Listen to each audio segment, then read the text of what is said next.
Hi hello வணக்கம் நண்பர்களே. இன்னைக்கு நம்ம மேக்ஸில் ப்ராஃபிட் அண்ட் லாஸ் பார்க்க போகிறோம். ப்ராஃபிட் அண்ட் லாஸ் பர்சன்டேஜ், லாபம் மற்றும் நட்ட சதவீதம் பார்க்க போகிறோம். கொஷின் நம்பர் 1 என்ன அப்படின்னு பார்த்தீங்க அப்படின்னா, ஒரு மொத்த வியாபாரி ஒரு தொலைக்காட்சி பெட்டியை ரூபாய் 10,000க்கு வாங்கி ரூபாய் 12,000க்கு விற்கிறார். ஒரு பெட்டியின் லாபம் மற்றும் லாபம் அல்லது நட்டத்தை காண்கன்னு கேட்குறாங்க. அதாவது தொலைக்காட்சி பெட்டி ஒரு டிவியை வந்து 10,000 ரூபாய்க்கு வாங்குறாங்க, விற்கிறது 12,000 ரூபாய்க்கு விற்கிறாங்க.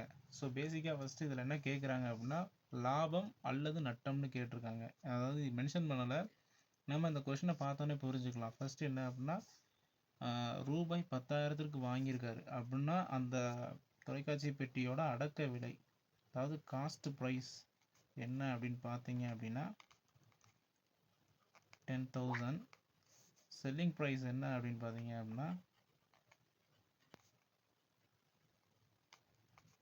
12,000.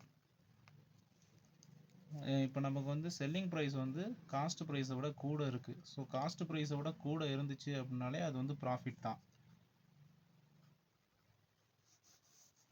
அப்போ உங்களுக்கு இன்க்ரீஸ்டாக இருக்கும்போது இது வந்து ப்ராஃபிட்டுங்கிறது தெரிஞ்சு போச்சு. ப்ராஃபிட்கான என்ன அமௌண்ட்டு ப்ராஃபிட்டுன்னு தான் கேட்குறாங்க.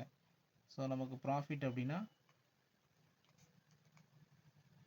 செல்லிங் ப்ரைஸ், அதிலிருந்து நம்ம வந்து காஸ்ட் ப்ரைஸை மைனஸ் பண்ணாலே போதுமானது. ஸோ அப்படி மைனஸ் பண்ணும்போது 12,000லேருந்து 10,000 லெஸ் பண்ணோம் அப்படின்னா நமக்கு என்ன கிடைக்கும் அப்படின்னா 2,000ன்றது கிடைக்கும். இது வந்து உங்களுக்கு ப்ராஃபிட். இது எங்கே இருக்குது அப்படின்னு பார்த்தீங்கன்னா ஆப்ஷன் பியில் இருக்குது.